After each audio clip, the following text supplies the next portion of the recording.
Hello everyone, welcome back to my channel. My name is Ruth.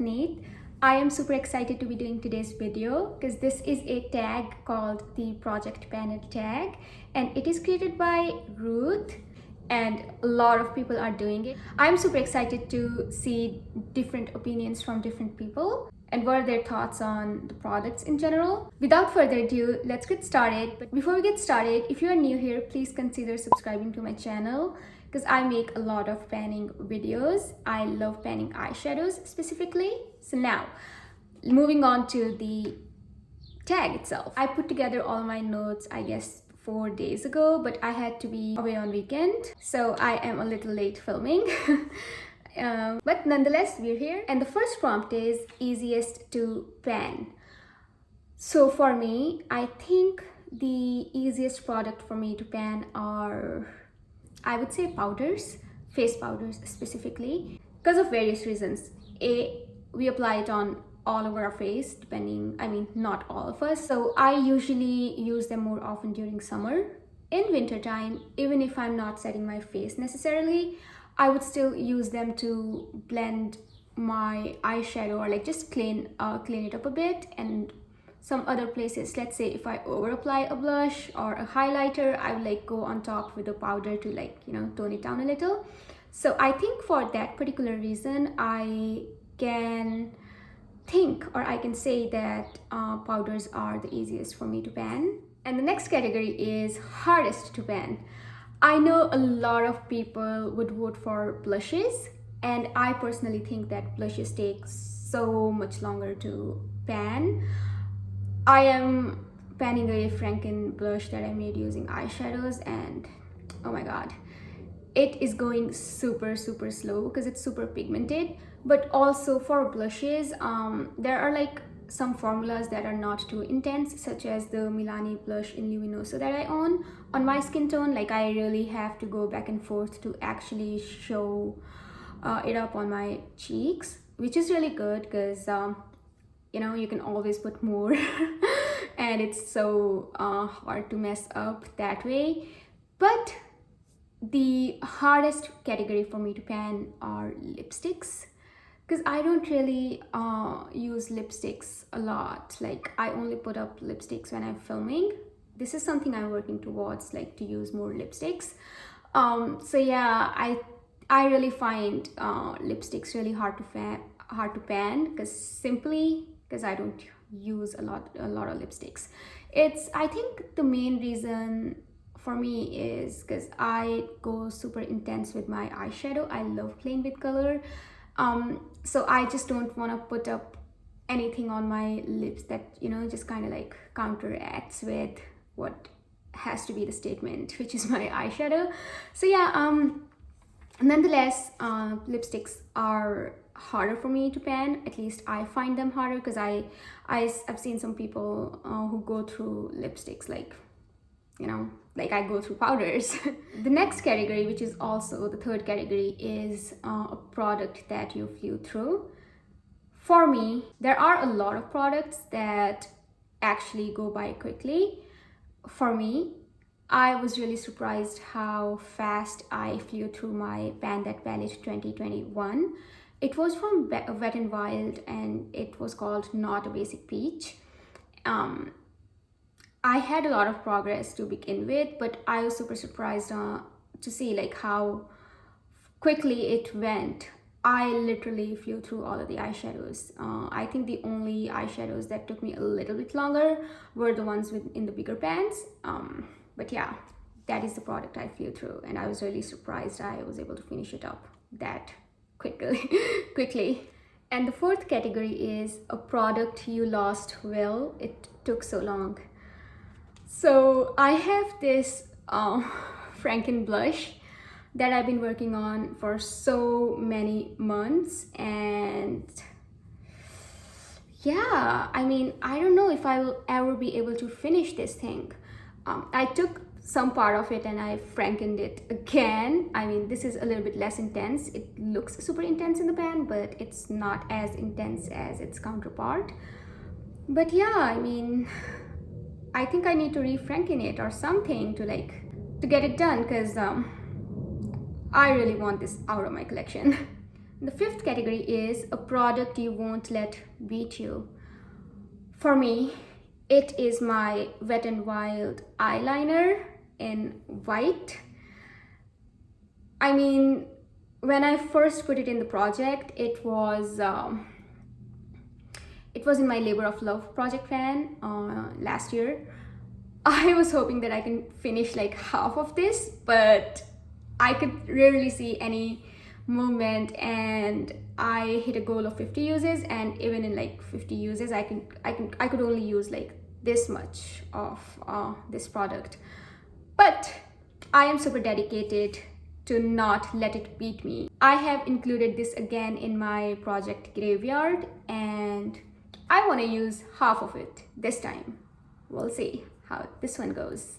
The sixth category is easiest eyeshadow formula in both matte and shimmer. I know for a lot of people, like the matte eyeshadow formula which is easiest to pan is ABH, and I definitely agree because they are quite loosely pressed. But for me, at least the palettes that I have used, like I haven't used their oldest palettes which are like sultry, modern renaissance. I have Subculture in the newer formula, I have ABH Jackie Aina, and I have Norvina, like the original Norvina with the purple packaging. For me, I think they are super pigmented, like the Jackie Aina and Subculture. Some of those eyeshadows I have used, I would say, around 30 times, and I still do not see any pan. So yeah, I think I would go with the Wet n Wild eyeshadows because I've only panned Wet n Wild eyeshadows and e.l.f. eyeshadows to the fullest so far. So yeah, I think Wet n Wild mattes are also super easy to hit pan on. The formula is really loosely pressed, especially because from my past experience, like I flew through Not a Basic Peach palette and their oldest palettes, which were Comfort Zone and Petal Pusher. I mean, we might argue that they were older and the formula might have gone powdery, but yeah, nonetheless, in my experience, I think Wet n Wild eyeshadows are really easy to hit pan on their matte formulas. Also, their shimmer formula is really easy to hit pan on as well. The other shimmer formula that I think is really easy for panning, in my opinion, is ABH as well. Yeah, this time I agree on ABH eyeshadows because I have a few of their eyeshadows that are really powdery. I mean, I have not yet hit pan on any sort of ABH shimmer, but I see myself hitting pan on them once I really focus on them because they are actually loosely pressed. But the eyeshadow that I have hit pan on in the shimmer one, and I really find them easy to pan, are my CoverGirl eyeshadows. This is the only palette from CoverGirl I own, and this is also my Pan That palette for this year.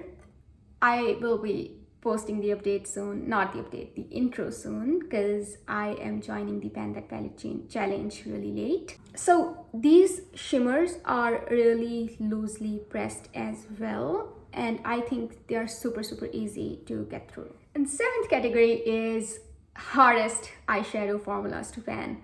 I know a lot of people will go with, you know, Too Faced eyeshadows. I do not own any of the Too Faced eyeshadows, and I do not intend to own one either, because now I see a lot of people are panning them and they're like so hard to pan. The colors are like not super exceptional. I mean, they're fine for like everyday use, but now my preferences have grown in a different direction. Like I want to wear more color and more vibrant things on my eyes.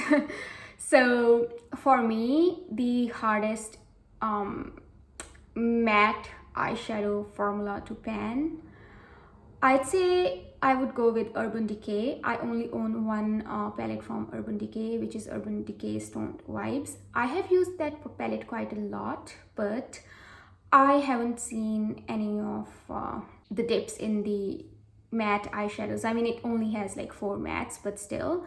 And from my past experiences, the Matte for Matte 1 palette by e.l.f., that was really hardly pressed. It really took so long for me to hit pan and go through those eyeshadows. It's my third year working on that palette, and I had used that palette a lot in the past as well when I was getting into makeup.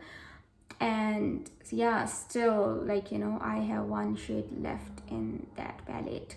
And for shimmers, I would go with Urban Decay as well, but there is also one eyeshadow formula, I'd say, which is this ColourPop eyeshadow. I mean, I think it is in their Super Shock formula. It's from the Star Wars Mandalorian The Child palette. This shade specifically, the Precious Cargo, I have used it over 60 times. I'm pretty sure, because in my Labor of Love project pan, I wanted to use it 50 times, and which I did. And then it was in project 10 uses where I had to use it 10 times. And I think I have used it maybe 10 more times, or maybe more than that, because each time I use this palette, I use this eyeshadow for my inner corners or just like top my eyelid. I would say closer to 80 uses approximately. I mean, I have all the uses logged up. I will probably put them on the screen, but yeah, at least 60. And there's no pan. I mostly use brush with this eyeshadow. I don't know when we will be seeing any pan, so for me, I think this is the hardest shimmer formula. Yeah. And the 8th category is best alternative used to pan a product faster.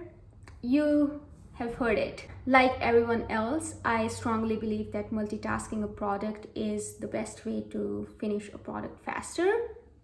Basically, like if you're panning a color product, wherever it can go, just apply it on there. Let's say there is a nudie sort of pinkish eyeshadow and the palette doesn't say any sort of warning that don't put it on your lips or something like that. You can just like slap on a little lip balm or a little primer, and then just, you know, put it on top of that. It can act as a lipstick as well. I have only done it like 2 or 3 times, again, because I really don't care much about lipsticks. Yeah, apart from that, just use it as blush, highlighters, and vice versa for blushes and highlighters as well. You can use them on your eyes. And I've seen people use eyeshadows in their hairline, which I have also done in the past. I did it with my Wet n Wild eyeshadows when I was trying to like pan them, because they were old. I didn't care about like the darkest eyeshadows, and yeah, I just like use them in my hairline. Now I don't do that anymore because I'm super lazy to wash my hair like every day, and sometimes like they just get on the pillow, and I really don't like that thing. And the 9th category is best project panning tip. Again, everyone agrees on like just using your products, just try to remember to put them on your face, but it also can get a little boring, or you know, it might get overwhelmed because you're just using the same products over and over. You might get bored from them. So my tip is bring some fun products that you really want to use alongside your project pan items. So just combine both of them together so that every time you're just like doing your makeup, you have at least one item new to play with. I mean, if you're feeling you're overwhelmed, like if you're not feeling overwhelmed at all, then just continue using your products. It really helped me out because I really love using eyeshadows, but I also want to use eyeshadows up. So I always try to use 1 or 2 eyeshadows in my look that are not in my project pans, and I really want to use them when I feel like, you know, that I don't want to use my project pan items. So that way I would still be using like a couple shades from the eyeshadows, or the eyeshadows that I really want to pan, but I also get to play with new things that I really want to play with, new or different things, I'd say. So yeah, that's the biggest tip from my side, I think, alongside multitasking. And other important part, I would say, is consistency. You know, you just have to wear them. That is, I think, the most basic thing, and that everyone agrees upon. We are approaching towards the end, so the 10th prompt is what project panning has taught you. Honestly, I think project panning for me, it has brought a huge difference in my life because it has motivated me to wear makeup every day. It has reminded me how much I enjoy the process of doing makeup, and I'm really grateful for that. As I came across project panning, I guess in late 2020, like in December of 2019, and it was the only thing, like putting my makeup on my face. It really got me through the quarantine, you know.